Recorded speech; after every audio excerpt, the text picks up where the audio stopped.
चलिए, क्या पढ़ना है आज? आ गए सब? नागरिकता पढ़ रहे थे हम लोग, है ना? हेड डाल लीजिएगा, नागरिकता। कौन सा भाग? अनुच्छेद भारत में कैसी नागरिकता? नागरिकता कहाँ से लिया गया है? ब्रिटेन से लिया गया है। 9 नंबर अनुच्छेद क्या कहता है? 9 नंबर बताया हमने, नहीं बताए हैं? विदेशी नागरिकों को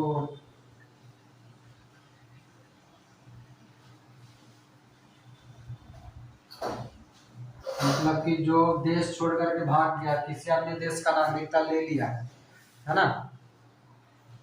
जो विदेशी नागरिकों को नागरिकता से संबंधित है, मतलब ये कि अगर भारत का कोई भी व्यक्ति किसी अन्य देश का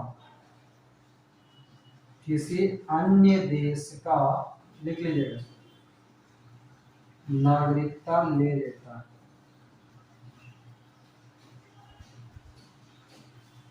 तो भारत का नागरिकता स्वयं समाप्त हो जाता है। हाँ, लिखेंगे 9 नंबर अनुच्छेद में, वैसे व्यक्ति जो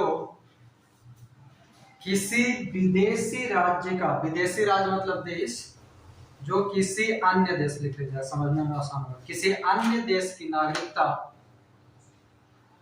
जो व्यक्ति किसी अन्य देश की नागरिकता प्राप्त कर लेता है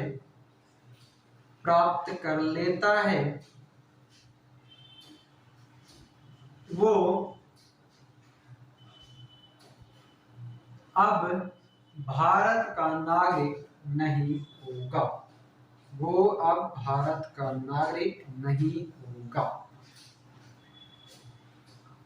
यानी कि आप किसी और देश की नागरिकता ले लिए, आपका यहाँ का नागरिकता स्वतः ही समाप्त हो जाएगा। अब पहले हेडिंग डालिएगा, भारतीय नागरिकता प्राप्ति हेतु 5 प्रकार। हेडिंग क्या डालेंगे? मन में सवाल आ रहा होगा कि अनुच्छेद 10 और 11 छूट रहा है, उसको अभी छोड़ेंगे, ठीक है? अनुच्छेद 10 और 11 को अभी छोड़ेंगे, वो हम आगे बताएंगे। पहले हेडिंग डाल देंगे, भारतीय नागरिकता प्राप्त करने के 5 शर्त या 5 प्रकार। क्या डालेंगे हेडिंग? भारतीय नागरिकता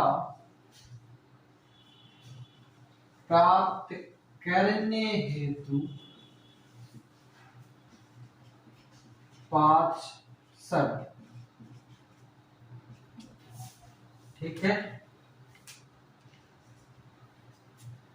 सर लोग तैयार है लिखने के लिए?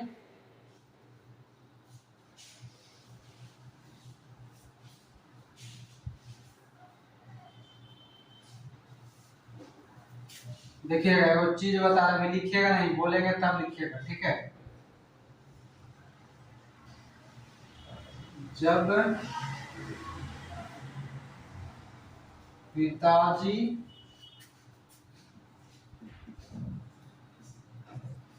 दिए भूमि, पहले इसको समझिएगा, जब पिताजी दिए भूमि। आवाज सबको क्लियर है? अब देखिए, अभी लिखेंगे नहीं, ज से जन्म, व से वंश, पिताजी में पी और जी को लीजिए, पंजीकरण, दिए से ले लीजिए आप देशीकरण, और भूमि से ले लीजिए भूमि अर्जन।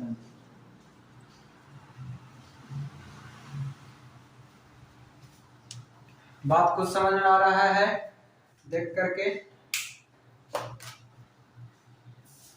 किनको ये बात समझ में आया और किनको नहीं समझ में आया?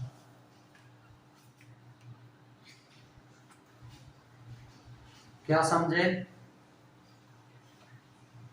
एक लाइन में हमारा जो है, हाँ, एक लाइन में हम समाप्त कर दिया आपका पांचों प्रकार।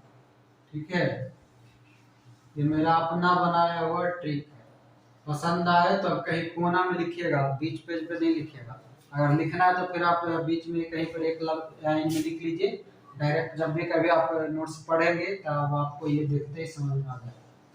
जल्दी से इस चीज को लिखिएगा। 5 शर्त है। सबसे पहला शर्त हमारा क्या होगा? सबसे पहले क्या लिखे थे? जब, है ना? तो सबसे पहला आएगा हमारा जन्म, है ना, यानी कि बर्थ। ठीक है, यानी कि जन्म से नागरिकता। किससे? जन्म से नागरिकता।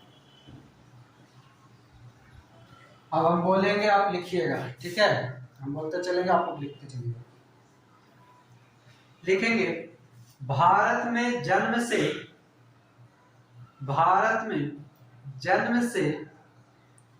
एवं माता पिता में से, भारत में जन्म से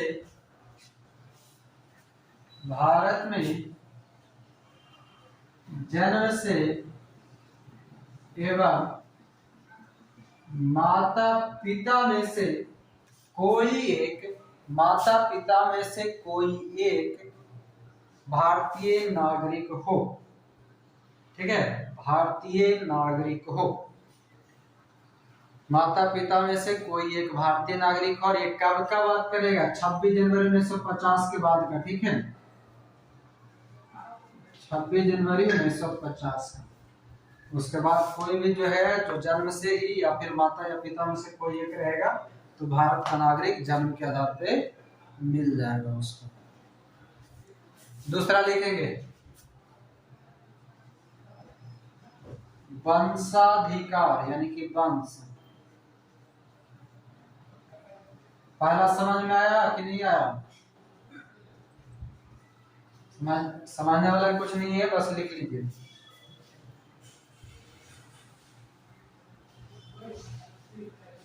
अब देखिए, इसमें क्या कहता है? वंशाधिकार से नागरिकता 26 जनवरी 1950 लिखेंगे। अब हम बोलेंगे, आप लिखिएगा।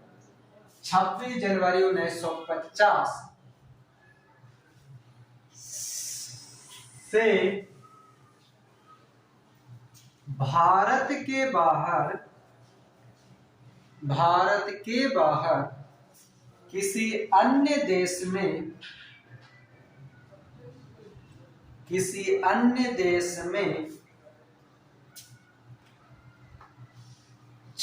जनवरी 1950 किसी अन्य देश में, शायद शुरू में जो लिखे होंगे 26 जनवरी 1950 उसको काट दीजिए, सेंटेंस नहीं बनेगा। शुरू में जो लिखे हैं उसको काट दीजिए और कंटिन्यू लिखेंगे। क्या बोले थे? शुरू लाइन बोले तो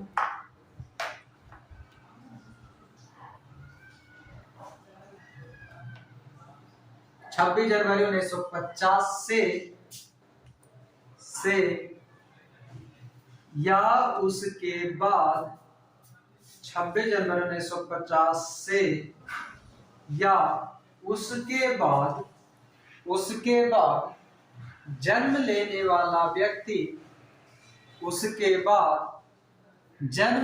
वाला व्यक्ति, अगर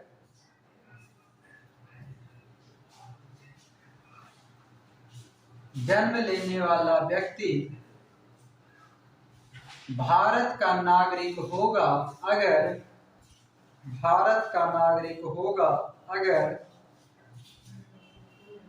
उसके माता या पिता में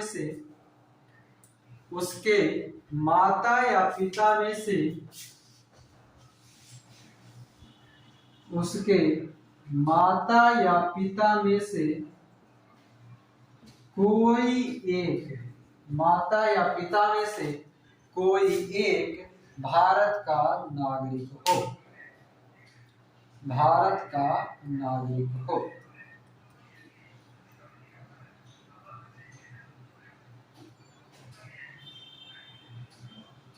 अब यहीं पर एक स्टार मार्क करके लिख लेंगे, ठीक है। ये जैसे ही बस नहीं खाली आगे में शुरू में जो 26 जनवरी 1950 लिखे थे उसको कर देंगे, और उसके बाद जो कुछ बोले हैं वो सब कुछ ऐसे रख देंगे। और दोबारा ना कहिएगा कि बोलिए लंबा सेंटेंस था, बोलिए उल्टा सीधा हो जाएगा, ठीक है। बस एक लाइन में याद रखिए, 26 जनवरी 1950 से या उसके बाद जन्मे कोई भी व्यक्ति भारत का नागरिक होगा यदि उसके माता पिता में से कोई एक भारत का नागरिक रहा हो। अब यहाँ पर एक स्टार मार्क करके देंगे जो कि बहुत ही इंपॉर्टेंट है। स्टार मार्क करके लिखेंगे माता के आधार पर नागरिकता, जल्दी जल्दी हाथ बढ़ाएंगे, माता के आधार पर नागरिकता नागरिकता संशोधन अधिनियम 1992, नागरिकता संशोधन अधिनियम 1992 से प्राप्त किया जाता है।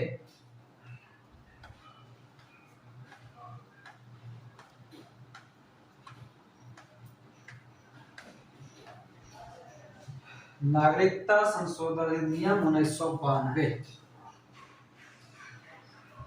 1955 के अधिनियम में संशोधन हुआ था ना 1992 में, कुछ याद आया? हाँ, तो उसी 1992 के नागरिकता संशोधन अधिनियम में ये बात कहा गया कि माता के आधार पर भी अगर कोई विदेशी बच्चा जो है उसको नागरिकता दिया जा सकता है। चलिए अब अगला लिखेंगे तीसरा। तीसरा क्या है? जब पिताजी, यानी कि तीसरा क्या होगा?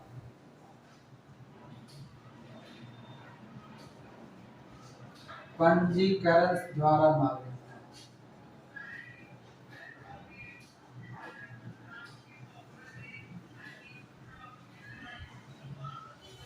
पंजीकरण द्वारा नागरिकता।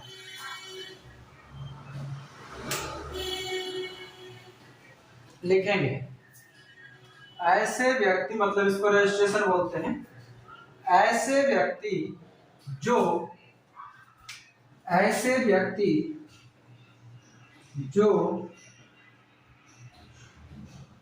भारत का नागरिक नहीं है, वैसे व्यक्ति जो भारत का नागरिक नहीं है, भारत का नागरिक नहीं है, किंतु उसे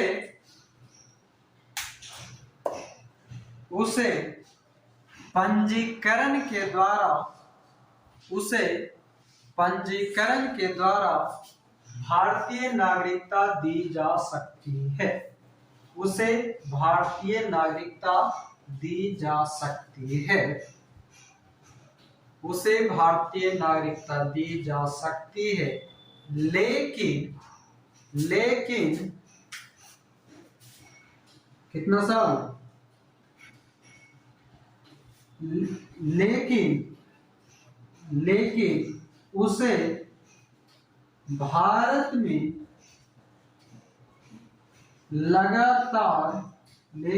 भारत में लगातार 5 से 7 वर्षों तक भारत में रहना होगा, लगातार, ठीक है। ऐसा नहीं कि मेंढक जैसा जब मन किया तब कुआं पर से निकल गए बाहर, जब मन किया तब बाहर से कुआं में, वैसा नहीं। लगातार आपको 5 से 7 साल भारत में रहिएगा, मतलब कि सब कुछ छोड़ छाड़ के, जिस भी देश के हैं उस देश को छोड़ छाड़ के आप लगातार 5 साल रहिए भारत में, तब आपको भारत की नागरिकता दे दी जाएगी। अब यहाँ पर एक नोट लिख लीजिएगा, यहाँ पर भी स्टार मार्क कर लेंगे। लिखेंगे नागरिकता संशोधन अधिनियम 1982 86 57 60 86 ना, हाँ 86 57 60 86 86 करेंगे। नागरिकता संशोधन अधिनियम 1986 से पहले, ठीक है, से पहले नागरिकता संशोधन अधिनियम 1986 से पहले ये अवधि मात्र 6 महीने का था, 6 महीने के थे। मतलब 1986 से अधिनियम से पहले भारत में अगर आप 6 महीना रह जाते हैं तो भारत के नागरिक कहलाएंगे, और इसी का सबसे ज्यादा परिणाम भुगतता था जम्मू कश्मीर, ठीक ना। 6 महीना बिताना किसी भी देश में कोई ज्यादा बड़ी बात नहीं है, तो ये 6 महीने इधर जम्मू कश्मीर में लोग बिता देता था, पाकिस्तान वाला आकर के उन लोग को नागरिकता लगभग मिल जाता था, रजिस्ट्रेशन करवा लेता था, और उसके बाद सारी जो है आतंकवादी गतिविधियां यहाँ से शुरू कर देता। तो इस समय सबसे ज्यादा ये खतरनाक थे 6 महीने। ये हो गया।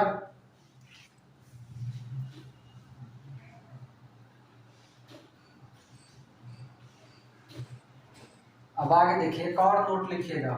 पिछला दिन शायद कोई पूछे थे हमसे कि सानिया मिर्जा के काहे नागरिकता दोनों जगह। नागरिकता उसको दोनों जगह नहीं है, उसका कारण है। तो कहीं पर फिर से एक और नोट करके लिखिए, सानिया मिर्जा का गाना सुने हैं, कौन सुने जी?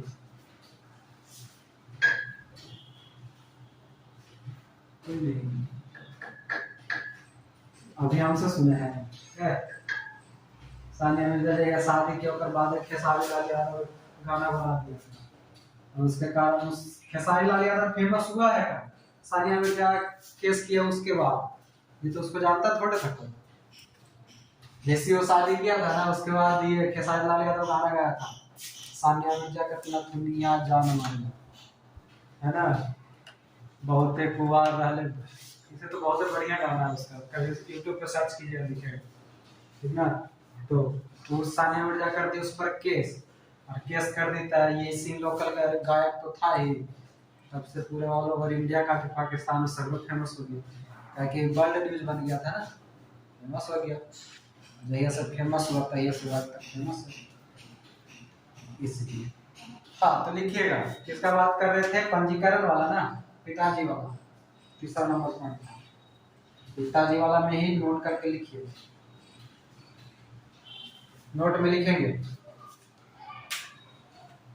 भारतीय मूल के वे व्यक्ति, लिखते चलेंगे, हम बोल रहे हैं आप लिखिएगा। भारतीय मूल के वे व्यक्ति, भारतीय मूल के वे व्यक्ति जो अविभाजित भारत से बाहर,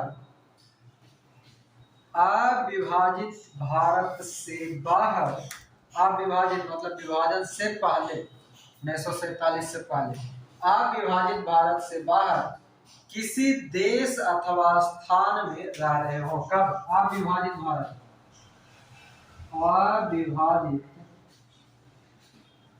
भारत, अविभाजित भारत से बाहर किसी अन्य देश या स्थान पर रह रहे हो तो भारतीय नागरिकों के साथ विवाह करने, भारतीय नागरिकों के साथ विवाह करने वाली महिलाएं, भारतीय नागरिकों के साथ विवाह करने वाली महिलाएं, विवाह करने वाली महिलाएं भारतीय नागरिकों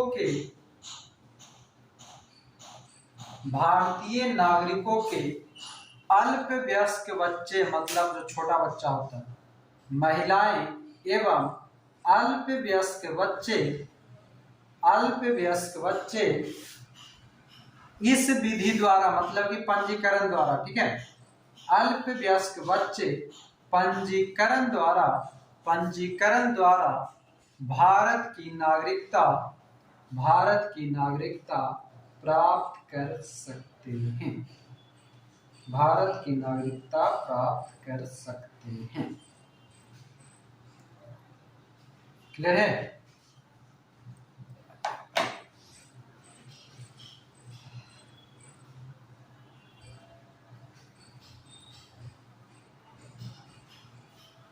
चलिए, बात समझ में आ गया? पिताजी हो गया। पिताजी के बाद क्या है? चौथा नंबर पॉइंट,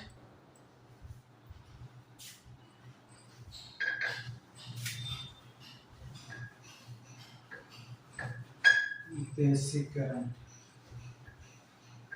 आज एक वाला क्लास नहीं करवाएंगे,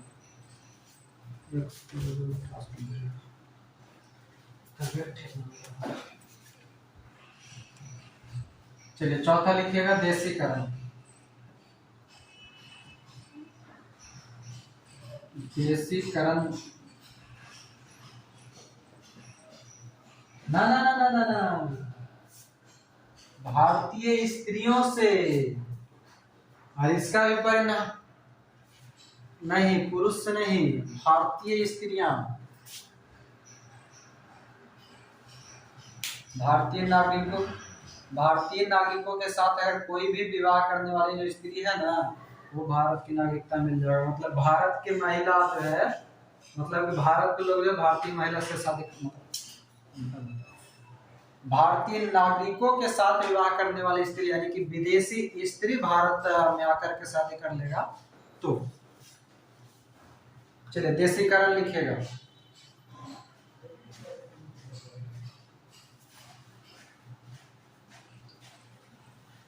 नहीं, अगर विदेशी पुरुष भारत के महिला से शादी करेगा तो पुरुष के यहाँ जाएगी ना, महिला थोड़ी आती है हमारे यहाँ। आपका जब शादी होगा तो आप पुरुष के यहाँ जाएंगे, तो आपका नागरिकता ऐसा थोड़े है कि आपके जो भी होंगे उनका आपके यहाँ का नागरिकता मिलेगा, मतलब निवासी होंगे। नहीं, आप जाएंगे उनके यहाँ के, आप उनके यहाँ के होंगे। तो विदेशी वाला, अगर विदेशी पुरुष आकर के भारत में शादी करेगा तो महिला जाएगी उसके पास, वहां के नागरिकता मिलेगा। सपोज डेट देखिए, मान लीजिए पटना है, ठीक, मेरा नालंदा है, पटना की कोई लड़की, नालंदा मेरा घर है। अगर मेरा शादी पटना वाली लड़की से होता है तो हम, मेरा घर थोड़े पटना होगा, ये आएगी मेरे पास, इनका घर यानी कि पटना की जो रहेंगी उनका घर नालंदा बनेगा। बात समझ रहे हैं? मेरा घर पटना नहीं बनेगा। क्लियर है? ऐसा वही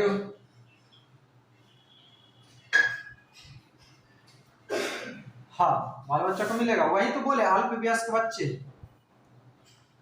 बोले ना, तो ये होता है। वैसी तरह से मान लीजिए कि कोई नेपाल का, ठीक है, नेपाल का लड़की है, वो भारत में आकर के किसी से शादी किया तो नेपालन जो है भारतीय बन जाएगी, जबकि भारत वाला जो पुरुष है वो नेपाली नहीं बनेगा। ऐसा है, सीधा सीधा समझ लीजिए कि जैसे शादी होता है उसके बाद सारा नाम पता सब कुछ जो बदल जाता है, वही चीज यहाँ पर। हाँ हाँ, पंजीकरण वाला, क्योंकि माता या पिता है ना, हम लोग पढ़े माता या पिता, हाँ, तब बन जाएगा, बच्चे बन जाएंगे। आप स्त्री और पुरुष में से अंतर हो जाएगा। सीधी सी बात है, लड़की का शादी होगा, अपना ससुराल जाएगी, ससुराल है उसका अंतिम है, उसके अलावा कहीं ना।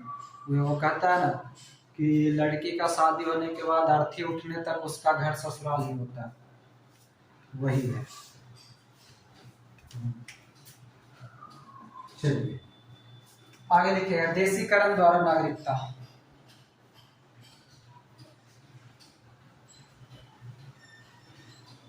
लिखिएगा, किसी विदेशी नागरिक द्वारा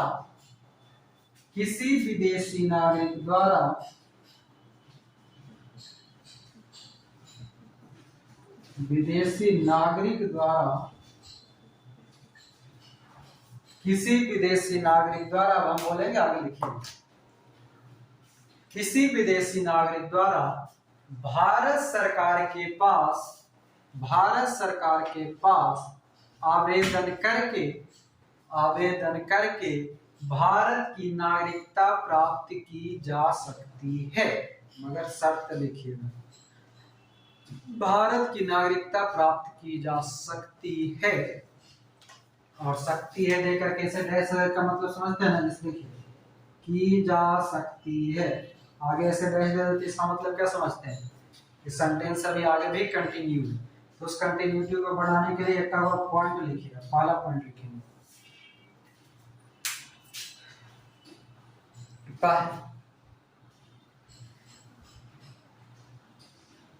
हाँ, भारत की नागरिकता प्राप्त कर सकती है, डैश देंगे यानी कि लेकिन शर्त क्या है, शर्त पहला शर्त लिखेंगे, पहला शर्त लिखेंगे, वह जिस देश का नागरिक है, वह जिस देश का नागरिक है वहां की नागरिकता त्यागना होगा, वहां की नागरिकता त्यागना होगा। पहला क्या, जिस देश का नागरिक होगा उस देश की नागरिकता त्याग देगा। मन मत कर रहा हूँ, आगे लिखेगा क्या हो गया,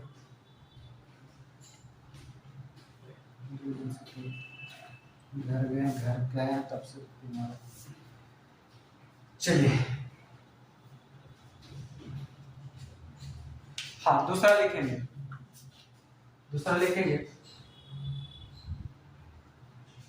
वैसा व्यक्ति, दूसरा लिखेंगे, वैसा व्यक्ति उस देश का नागरिक नहीं होना चाहिए, वैसा व्यक्ति उस देश का नागरिक नहीं होना चाहिए जिस देश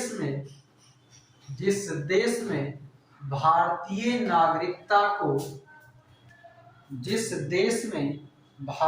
नागरिकता को लेने से इनकार किया गया हो, भारतीय नागरिकता को लेने से इनकार किया गया।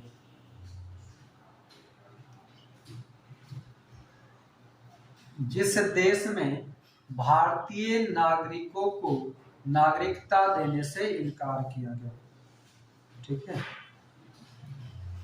इनकार किया गया।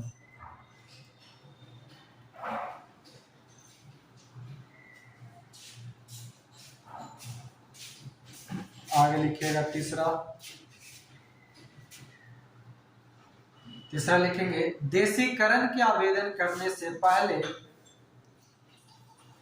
देशीकरण के लिए आवेदन करने से पहले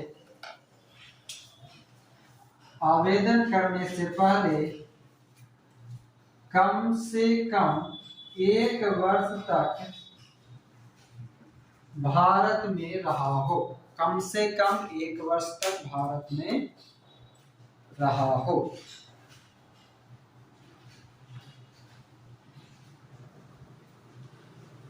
चलिए दूसरा अगला लिखेंगे,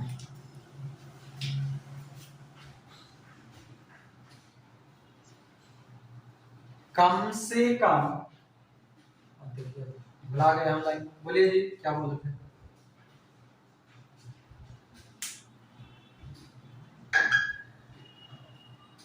हाँ, मतलब कि देशीकरण के लिए आवेदन करने से पहले कम से कम 1 वर्ष भारत में रहा। ध्यान दीजिएगा, यहाँ पर देशीकरण के लिए 1 ही वर्ष है, पंजीकरण वगैरह के लिए अलग अलग शर्त होता है, पंजीकरण के लिए 5 से 7 है, देशीकरण के लिए 1 ही वर्ष है, तो ये सब पॉइंट ध्यान में रखिएगा। चौथा लिखिएगा, उस व्यक्ति को, यानी कि जो देशीकरण के लिए आवेदन करवाएगा, उस व्यक्ति को भारतीय संविधान में वर्णित, उस व्यक्ति को भारतीय संविधान में वर्णित 22 भाषाओं में 22 भाषाओं में से कोई एक की पूर्ण जानकारी हो। भारतीय संविधान में क्या भाषा है? 22 ना। हाँ, तो 22 भाषा में से अगर कोई भी भाषा वो पूर्ण तरीके से जानता है, सही से लिखना, बोलना, पढ़ना सब कुछ जानता है, तो उसको देशीकरण के माध्यम से दिया जा सकता है। और ऐसा नहीं कि सिर्फ 22 को भाषा जानेगी और ये सब जो बाकी के तीनों शर्त लिखे वो जरूरी नहीं है। हर एक शर्त देशीकरण के लिए जितने भी 4-5 शर्त अभी लिखेंगे वो सब शर्त को फुलफिल करना होगा। अगला लिखिएगा पांचवा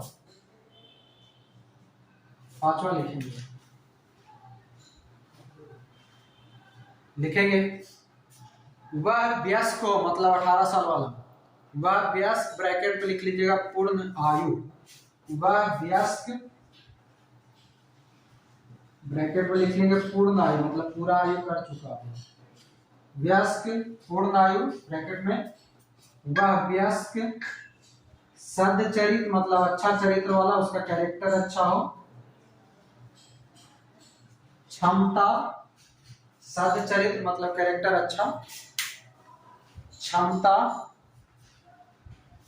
वयस्क सद्चरित एवं क्षमता वाला व्यक्ति हो,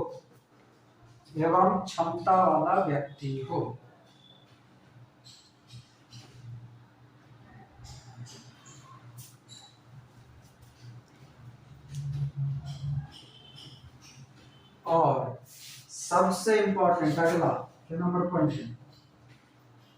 6 नंबर, छठा नंबर पॉइंट लिखेंगे। सबसे इंपॉर्टेंट लिखेंगे उसे भारत के प्रति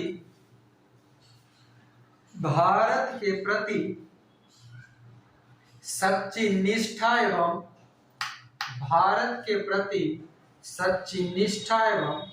भावना रखनी होगी।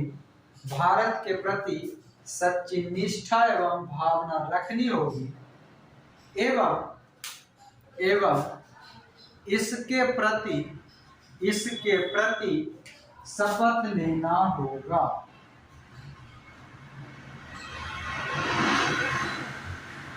समझ गए? इसके प्रति शपथ लेना होगा मतलब ये कि हम ये सब कुछ देने को तैयार हैं, मगर सबसे पहले तुम एक वादा करो कि भारत के जो संविधान है और भारत के जो नियम कानून है उसके प्रति तुमको सच्ची निष्ठा रखनी होगी। यानी कि भारतीय जो भी काम करते हैं भारतीय संविधान के अंतर्गत उस तरह से आपको भी रहना होगा। हमारा झंडा जैसा है उसी झंडा को आपको पालन करना होगा। हमारे देश का जो कानून है, जो नियम है, जो राष्ट्रीय भावना है, वो सभी भावना को एक करना होगा। समझ गए? ऐसा नहीं कि तुम आया है चीन से, चीन का नागरिकता भी छोड़ दिया, भारत में आने के बाद चीन वाला ही सारा रंग रूप अपना रहा, चीन का झंडा ये वो तुम्हारे के खदड़ देंगे, ठीक ना। भारत आया है तो सिर्फ एक ही रहेगा, तिरंगा, उसके अलावा कुछ नहीं। बात समझ गए? चलिए पांचवा लिखेंगे।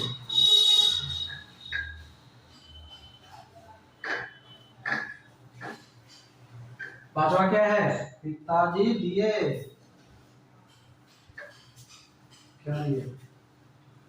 भूमि। पिताजी जन्म दिए, कौन बोल रहा है जन्म?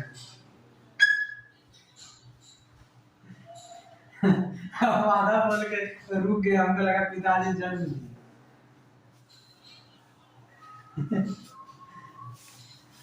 अच्छा, पांचवा लिखेंगे क्या है? भूमि अर्जन। भूमि अर्जन द्वारा। भूमि अर्जन मतलब पूरा पाकिस्तान को समेट लेंगे हम अपने अंदर तब।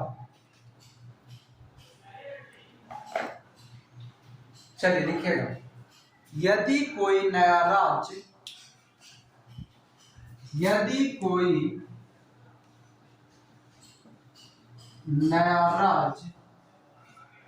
यदि कोई नया राज्य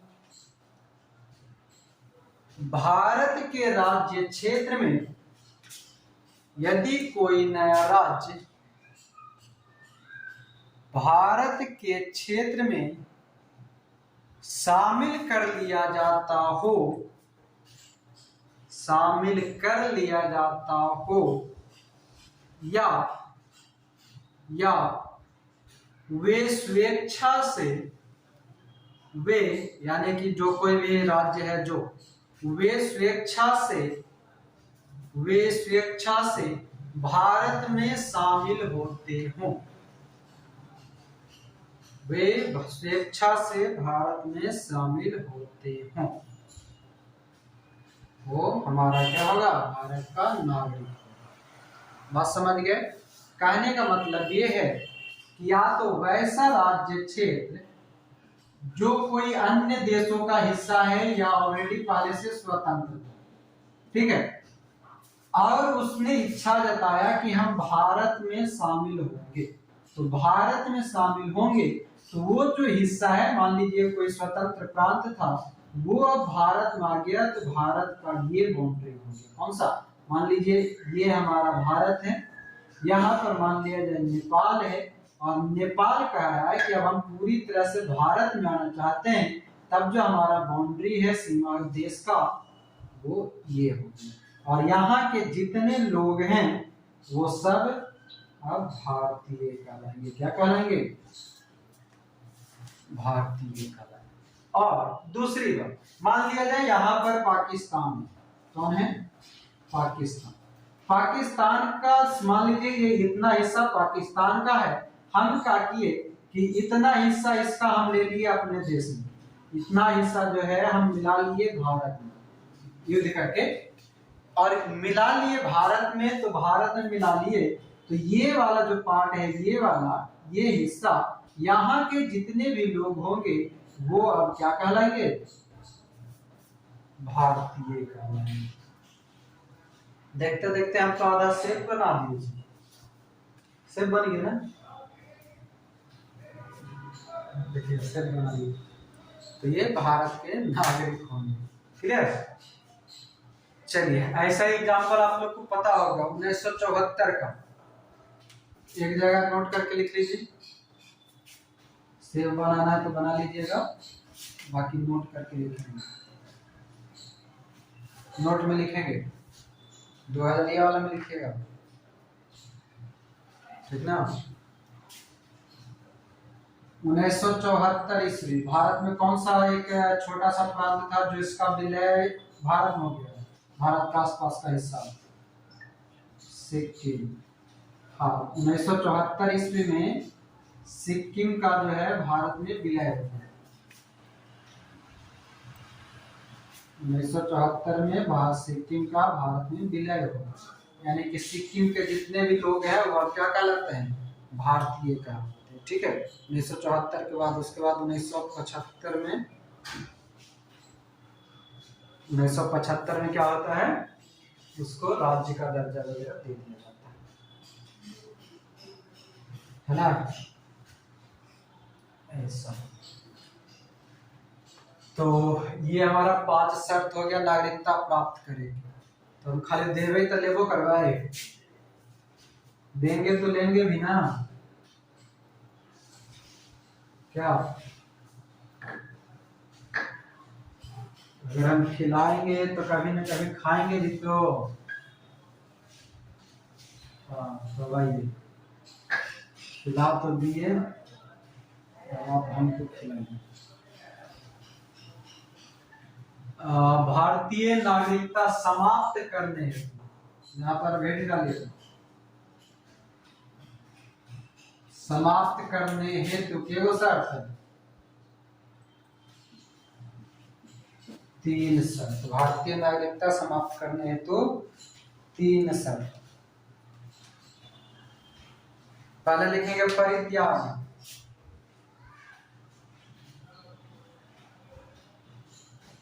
परित्याग मतलब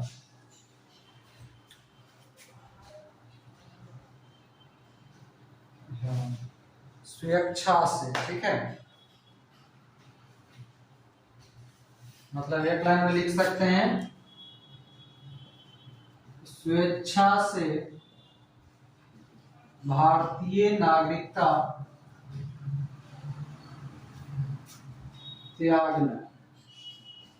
ठीक है, आपका मन है पाकिस्तान जाके बस जाए, तो भारत सरकार को एक अर्जी दे दीजिए कि हम जा रहे हैं पाकिस्तान, हम निकल जाइए, परित्याग होना।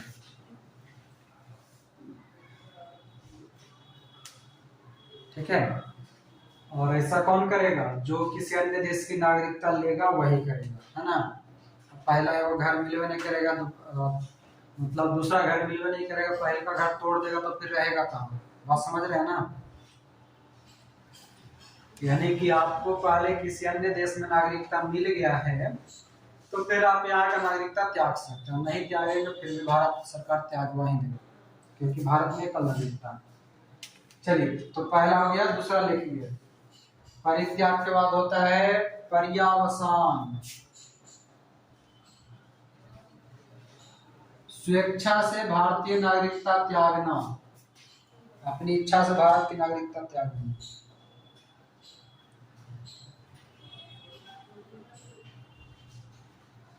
अगला लिखिएगा, पर्यावसान में लिखिएगा, हम बोलते हैं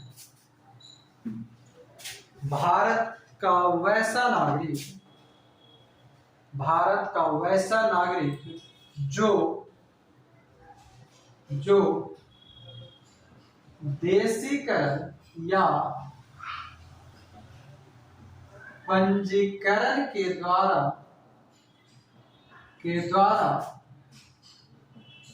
भारतीय नागरिकता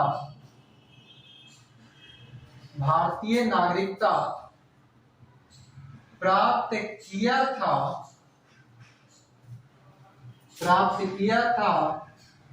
लेकिन अब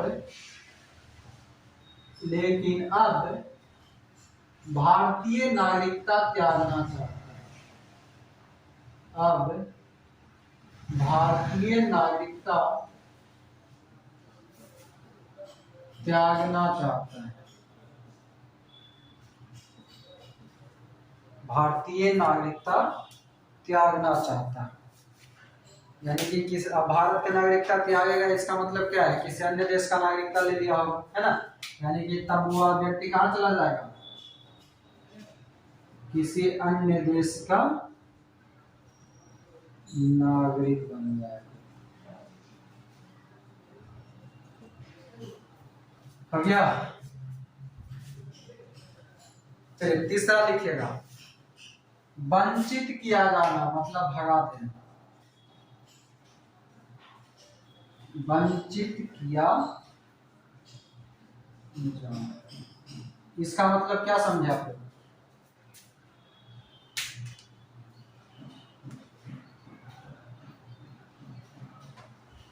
हाँ, लिखिएगा।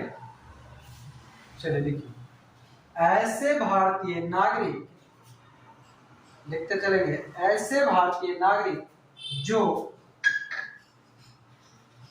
पंजीकरण द्वारा भारत का नागरिकता प्राप्त किया हो, पंजीकरण द्वारा भारत का नागरिकता प्राप्त किया हो, वह केंद्र सरकार के आदेश पर नागरिकता से वंचित किया जा सकता है। केंद्र सरकार के आदेश पर नागरिकता से वंचित किया जा सकता है। लिखेगा अनुच्छेद 10 में, यहां दिख रहा है,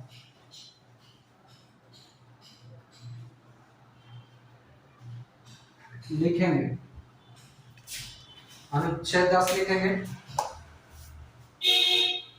किसी भी नागरिक को, लिखेंगे किसी नागरिक को नागरिकता का अधिकार,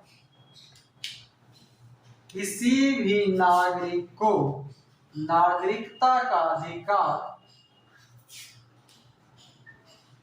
संसद द्वारा बनाए गए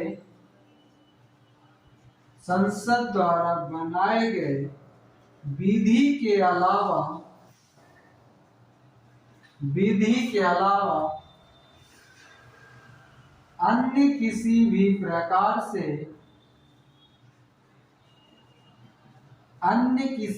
प्रकार से भारतीय नागरिकता से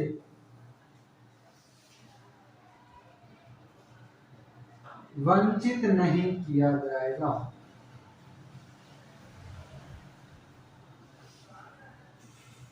वंचित नहीं किया जाएगा। और लास्ट क्लास तक के सारा वीडियो अपलोड कर दिए हैं, ठीक है। तो सारा वीडियो जिनका छोटा होगा क्लास वगैरह वो देख लेंगे। क्लास खत्म होगा उसके बाद प्लेलिस्ट का लिंक दे देंगे, वो आपका लिस्टेड होगा, डायरेक्ट खोजिएगा तो नहीं मिलेगा। प्लेलिस्ट का लिंक दे देंगे, उस लिंक में जो भी वीडियो होगा सब एक बार देख करके इनका छोटा अपना देख लेंगे। और जो क्लास किए हैं वो भी वो सबको देख करके आवाज रिविजन करते रहेंगे। दुगना तिगना वो स्पीड बना दीजिए और बस खाली एक बार सुन लीजिए, क्लियर हो जाएगा। हम 6-10 हो गया। विधि के अलावा अन्य किसी भी प्रकार से भारतीय नागरिकता से वंचित नहीं किया जा सकता। मतलब ये कि मान लिया जाए संसद, अब यहाँ पर ध्यान दीजिएगा, संसद मतलब तीनों, कौन कौन सा? राज्यपाल, विधानसभा, विधानमंडल। हाँ, राष्ट्रपति, लोकसभा, राज्यसभा, ये तीनों को हम संसद कहते हैं, ठीक है। तो ये तीनों के द्वारा जो बनाया गया कानून है हमारा, ये वाला वंचित किया जाना, पर्यावसान परित्याग, इसके अलावा किसी भी तरह से किसी भारतीय नागरिकों को नागरिकता नहीं छीन सकते। कहने का मतलब ये, मान लीजिए कि कोई व्यक्ति ऐसा है जो कि सरकार से उसका दुश्मनी है, मतलब सरकार का वो विरोध है, ठीक है। तो ऐसा नहीं कि सरकार के विरोध कर रहे हैं, सरकार के विरोध में तो सरकार जब चाहे जब उसको भारत का नागरिकता समाप्त कर दे।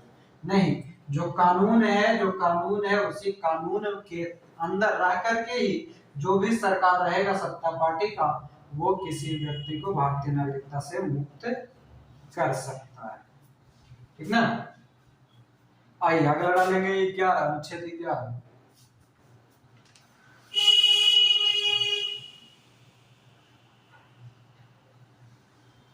चलिए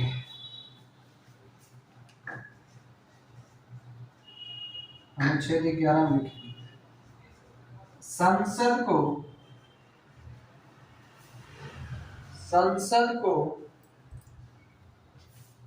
मतलब वही सब नागरिकता के अर्जन, संसद को नागरिकता के अर्जन, समाप्ति, नागरिकता के अर्जन मतलब लेना, समाप्ति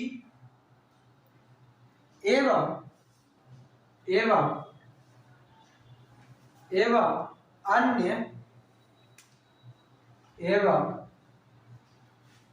अन्य उपबंध, लाइन बोली तो फिर से एक बार।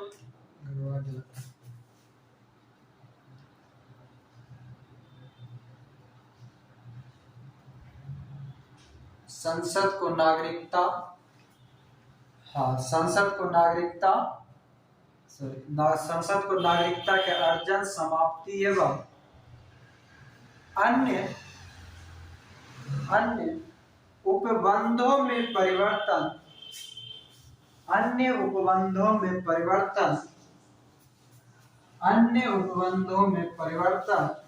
करने का अधिकार होगा। अन्य उपबंधों में परिवर्तन करने का अधिकार होगा, ठीक है। और एक काम कीजिए, आप लोग ये वाला जहां पर लिखे थे ना, भारतीय नागरिकता समाप्त करने हेतु 3 शर्त, ठीक है।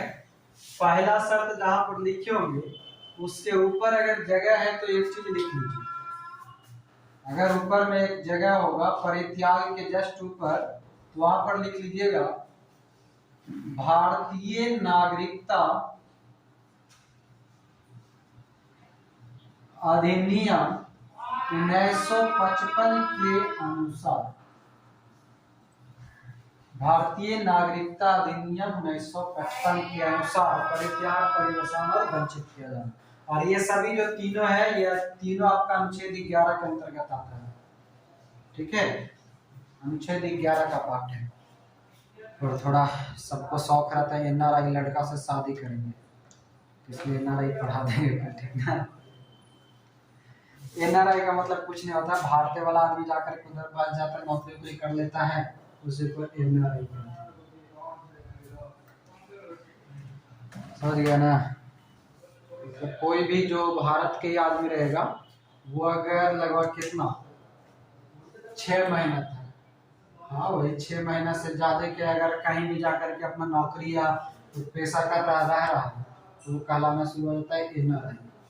ठीक है, दिन के हिसाब से 182 दिन होता है, 6 महीना अप्रॉक्स आप पकड़ लीजिए। उससे बाहर अगर बाहर रह गया तो उसको हमें एनआरआई नाम दिया जाता है, नॉन रेसिडेंट इंडियंस। ठीक है, क्लियर है। कल हम लोग पढ़ेंगे मौलिक अधिकार।